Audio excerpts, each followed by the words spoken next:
Olá, amigos, tudo bem? Estamos agora no momento importante do nosso curso. Hoje é o nosso último estudo desta série. Mas esse tema não termina aqui, esse curso não para por aqui. Você pode fazer muito mais, se aprofundar muito mais e conhecer muito mais a palavra de Deus. O tema de hoje é o fim do grande conflito. E dentro desse tema estudaremos a volta de Jesus. Apocalipse capítulo 21, versículos 1, 2, 3 e 4 diz: Vi novo céu e nova terra, pois o primeiro céu e a primeira terra passaram, e o mar já não existe. Vi também a cidade santa, a nova Jerusalém, que descia do céu da parte de Deus, ataviada como noiva adornada para o seu esposo. Então ouvi grande voz vinda do trono dizendo: Eis o tabernáculo de Deus com os homens. Deus habitará com eles. Eles serão povos de Deus, e Deus mesmo estará com eles. E lhes enxugará dos olhos toda lágrima, e a morte já não existirá. Já não haverá luto, nem pranto, nem dor, porque as primeiras coisas passaram. E aquele que estava sentado no trono disse: Eis que faço novas todas as coisas. E acrescentou: Escreve, porque estas palavras são fiéis e verdadeiras. Querido amigo, querida amiga, meu irmão e minha irmã, em breve Jesus vai voltar. Apocalipse 1, verso 7 diz: Eis que vem com as nuvens e todo olho verá. Lá em São Mateus capítulo 24, os discípulos conversando com Jesus perguntaram, interrogaram da seguinte maneira. Mateus 24, verso 3. No Monte das Oliveiras achava-se Jesus assentado. Quando se aproximaram dele os seus discípulos, em particular, e lhe pediram: Quando sucederão essas coisas? E que sinal haverá da tua vinda e da consumação do século? A pergunta aqui envolve duas questões. A primeira é quando? E a segunda, que sinais haverão ou haverá? É o que nós vamos ver agora. Alguns desses sinais e também vamos saber a resposta da pergunta quando. Essa pergunta quando envolve tempo e os sinais envolvem os acontecimentos. Então, por favor, me acompanhe nesse raciocínio. A palavra de Deus apresenta então a pergunta, o questionamento dos discípulos. Quando sucederão essas coisas? A primeira pergunta é quando, e a resposta está no verso 36 de Mateus 24. Jesus respondeu claramente: Mas a respeito daquele dia e daquela hora, ninguém sabe, nem os anjos do céu, nem o Filho, mas somente o Pai. Ou seja, o dia da volta de Jesus não foi revelado ao homem. O ser humano não sabe, somente Deus sabe. E Deus não nos revelou o dia sabiamente, porque se Ele revelasse o dia da volta de Jesus, as pessoas deixariam para se preparar na última hora. E aí o preparo não seria por amor, e sim por medo ou por desespero. Aliás, existem 3 grandes acontecimentos na vida do homem que nós não sabemos o dia, nem a hora, nem o mês e nem o ano. Primeiro, o dia da morte. Ninguém sabe o dia que vai morrer. Segundo, o dia do fechamento da porta da graça. Também ninguém sabe. E terceiro, o dia da volta de Jesus. É ou não é? Agora, com respeito aos sinais, Jesus deixou vários sinais. Aqui em São Mateus, também em outras partes da Bíblia. Por exemplo, Jesus falou que a ciência se multiplicaria. Está lá em Daniel capítulo 12. Hoje, você pode ver o conhecimento crescendo cada vez mais e a tecnologia também. Por exemplo, você está me assistindo agora numa fita VHS, ou num DVD, ou num VCD, no computador, ou na televisão. De alguma forma você está assistindo esse estudo bíblico. Isto é o crescimento da ciência. Veja, eu estou aqui falando a você e muitas pessoas, milhares e milhares e milhares, estão ouvindo a mesma mensagem. Pela televisão, ou quem sabe somente ouvindo a voz. É o que diz a Bíblia, a ciência se multiplicará. Ciência no sentido de conhecimento e ciência no sentido de tecnologia também. Jesus também disse que a fome seria algo muito forte nos últimos dias. A fome. No Brasil, tem esse projeto do Fome Zero. Eu quero dizer que o projeto tem o seu lugar e todos nós devemos combater a fome. Porém, a profecia diz que as pessoas estariam passando fome e morrendo de fome. A fome é também um sinal da volta de Jesus. A miséria, a desnutrição, essa situação terrível. Sabe, hoje, mais de 800 milhões de seres humanos passam fome no mundo. Muito mais que isso. Essa informação que estou dando é uma informação que já tem que ser atualizada. Mais de 800 milhões de seres humanos passam fome no mundo. Jesus também disse sobre os terremotos. Terremotos em vários lugares. Está aqui em Mateus 24. Mateus 24, veja, terremotos em vários lugares. Está escrito aqui, ó, versículo 4, versículo 5, versículo 6, versículo 7 e versículo 8. Falando de terremotos, o maior terremoto da história aconteceu em Lisboa, em cumprimento da profecia de Mateus capítulo 24, versículo 29, aconteceu o mais terrível terremoto que já se registrou. Foi no dia 1º de novembro de 1755. Esse terremoto estendeu-se pela maior parte da Europa, da África e da América. Foi sentido até na Groenlândia, nas Índias Ocidentais, na Ilha da Madeira, na Noruega, Suécia e Grã-Bretanha e também na Irlanda. Esse terremoto abrangeu uma extensão de mais de 10 milhões de quilômetros quadrados. Esse foi o maior terremoto que se tem notícia. A cada ano, temos cerca de 6 mil grandes terremotos a mais no mundo. Nos últimos 90 anos, tivemos 1,5 milhão de terremotos. Terremotos grandes e terremotos pequenos. O terremoto do Japão, do México, dos Estados Unidos, são terremotos que se destacam. O que dizer da violência? Jesus também falou que a violência seria um sinal do fim, seria um dos sinais da volta de Jesus. A violência em todas as suas áreas, as drogas, que são fatores de violência. O que dizer das doenças, das pestes? Os hospitais estão lotados, as clínicas também. Talvez você que está me assistindo agora tenha na família alguma pessoa doente. Talvez você mesmo esteja passando por uma situação dessa. Pestes. Podemos citar aqui o câncer, o vírus HIV, a malária, cóleras, Lyme, o vírus Marbus, o vírus Anta, o vírus Ebola, doenças estranhas, muitas doenças.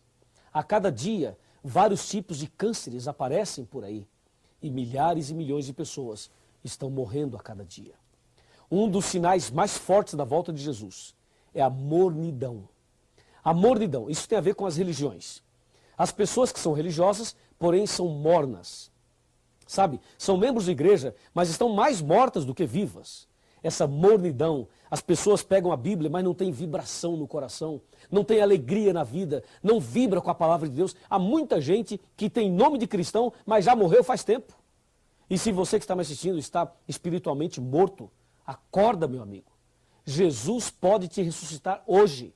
E acorda logo, porque Jesus está voltando. E você precisa estar preparado para esse grande dia. Concorda comigo?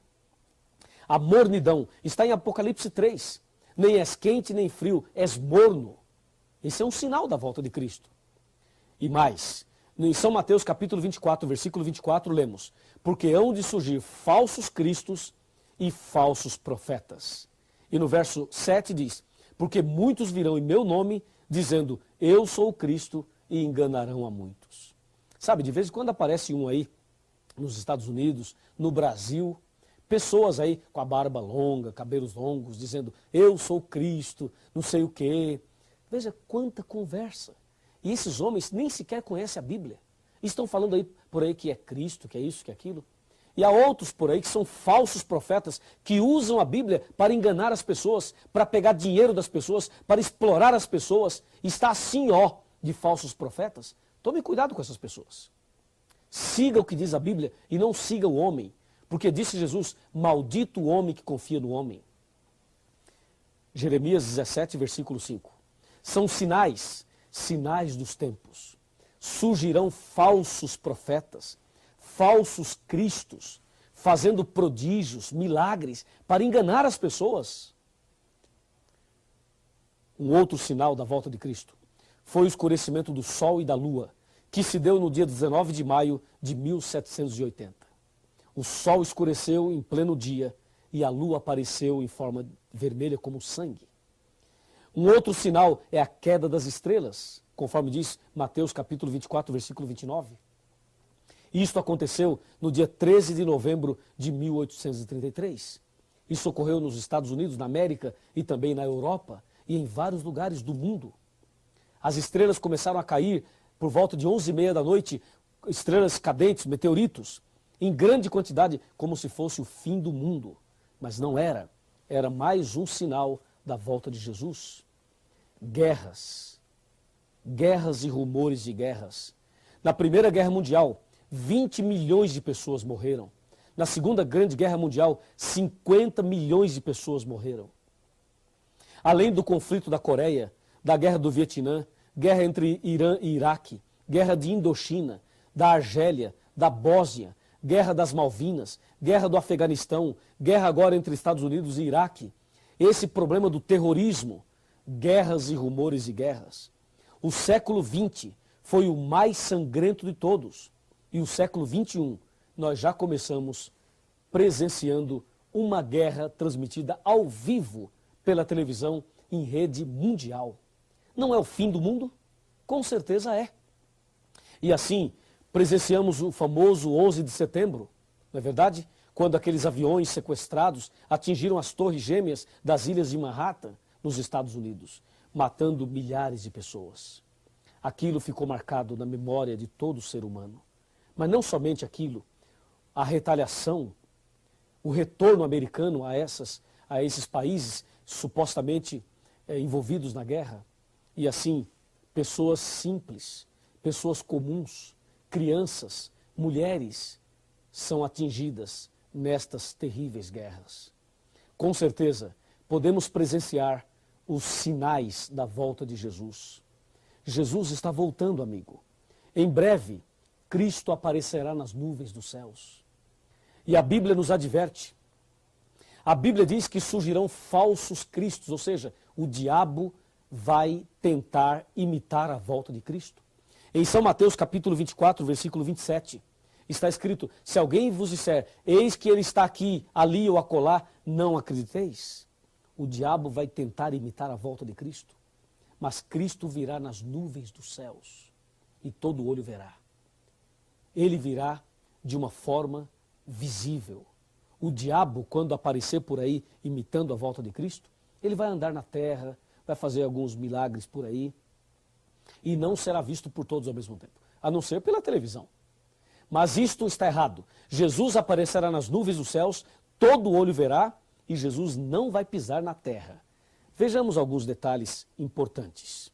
Detalhes importantes sobre a volta de Jesus, ok? Me acompanhe aqui nesse raciocínio aqui. Primeiramente, quando Jesus voltar, ele virá em corpo visível. Segundo, nas nuvens dos céus. Terceiro, com todos os anjos. Quarto, todo olho verá. Quinto, não pisará na terra. E sexto, virá com poder e muita glória. E grande glória.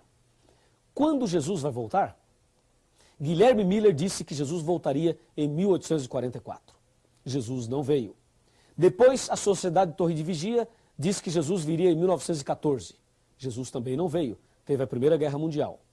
Depois, o padre Cícero do Juazeiro e Nostradamus falaram que 1000 chegará e que de 2000 não passará.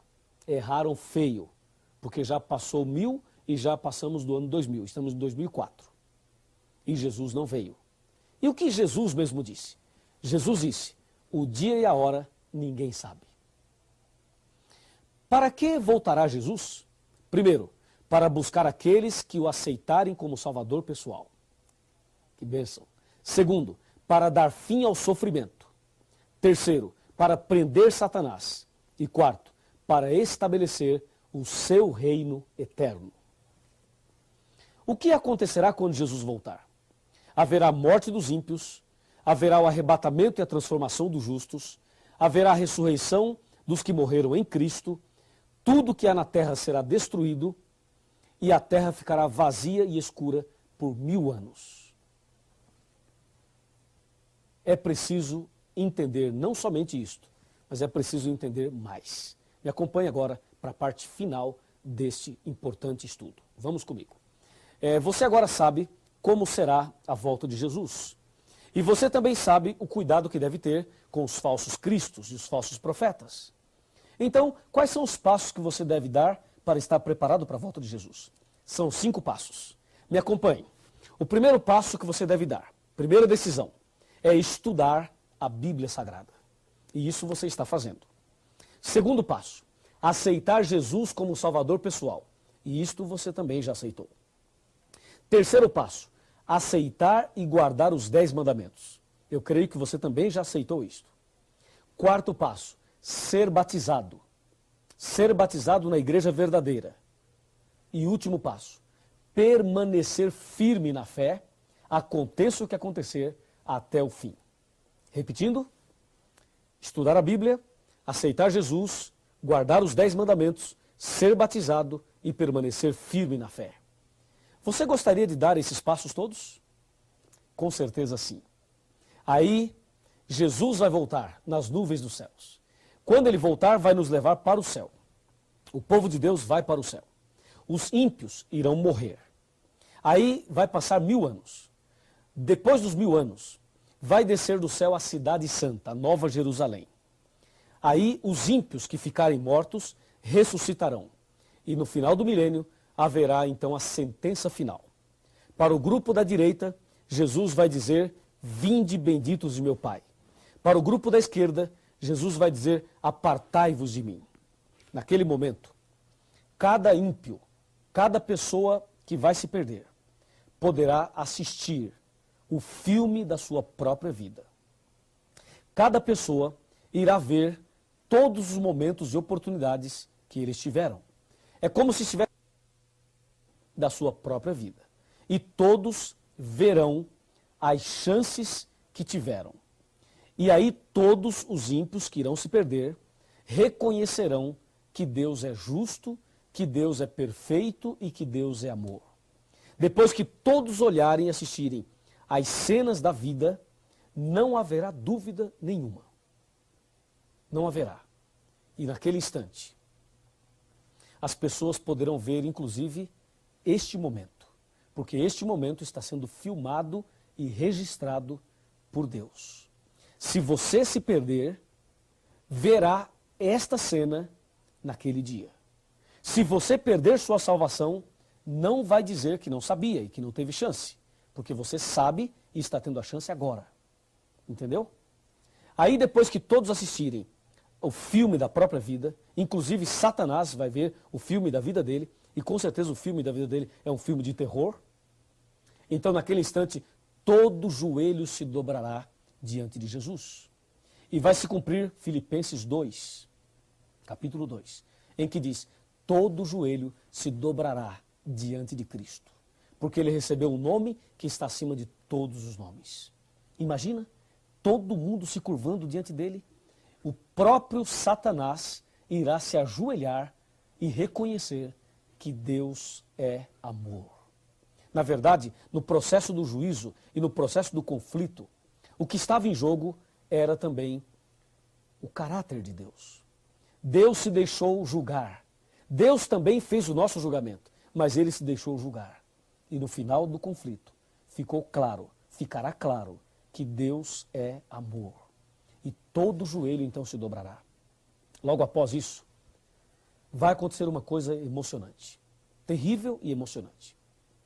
Deus, ou Jesus, vai dar adeus a todos os ímpios. E naquele instante, eles serão destruídos. Mas o diabo vai arregimentar a multidão para tentar tomar a cidade santa. E aí vai descer fogo do céu, misturado com enxofre. E todos eles serão queimados. Queimados e reduzidos a pó. E esse mesmo fogo que vai queimar os ímpios, irá purificar a terra. E nós teremos um novo céu e uma nova terra. Quando os ímpios forem queimados, provavelmente terá alguém que nós conhecemos, alguém que nós amamos. Pode ser um pai, uma mãe, um marido, a esposa, um filho, uma filha, uma pessoa querida por você. Pode ser que uma dessas pessoas esteja do lado de fora. E pode ser que você esteja do lado de dentro. E esta pessoa pode estar sendo queimada lá. Eu pergunto, será que você vai ficar feliz dentro da cidade santa, vendo o seu parente sendo queimado? Com certeza não. Com certeza nós vamos chorar. Eu vou chorar. Você vai chorar. E eu acredito mais. Acredito que Jesus também vai chorar.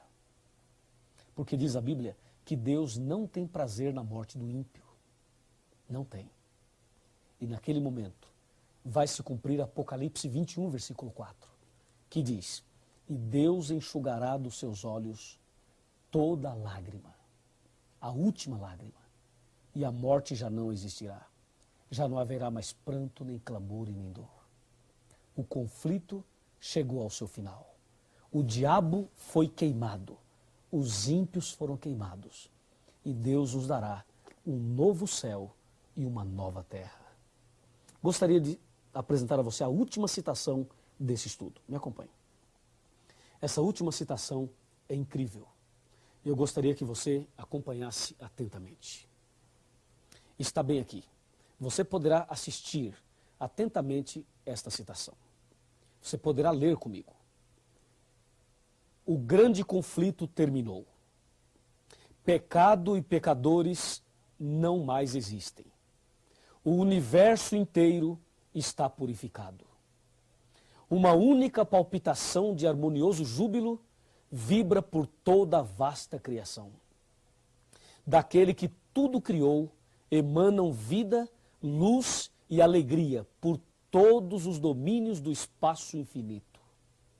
Desde o minúsculo átomo até o maior dos mundos, todas as coisas, animadas e inanimadas, em sua serena beleza e perfeito gozo, declaram que Deus é amor.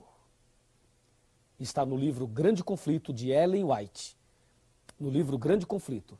E eu vou até dizer para você a página que eu estou lendo aqui. Página 678.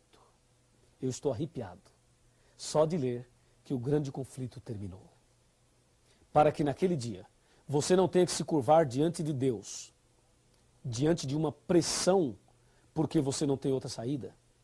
Para que você não seja ímpio naquele dia e tenha que se curvar diante de Deus forçosamente pelo reconhecimento de que Deus é amor. Que tal nos ajoelharmos agora por livre, espontânea vontade, por amor, e reconhecer que Deus é tudo isso? Vamos ajoelhar e vamos orar. Ajoelhe comigo. Vamos falar com Deus. Querido Pai Celestial, obrigado pelo estudo da Tua Palavra. O grande conflito terminou e nós receberemos do Senhor a vida eterna. Obrigado por esta promessa. Obrigado por esta certeza. Eu entrego essa pessoa nas Tuas mãos e peço ao Senhor que cuide dessa pessoa, da sua família, dos seus queridos, para que naquele dia ninguém que está aqui hoje se perca, mas que todos alcancem a vida eterna. Nas Tuas mãos eu entrego a minha vida, entrego também a vida dessa pessoa que está orando comigo. Louvado seja o Teu nome. Em nome do Senhor Jesus. Amém.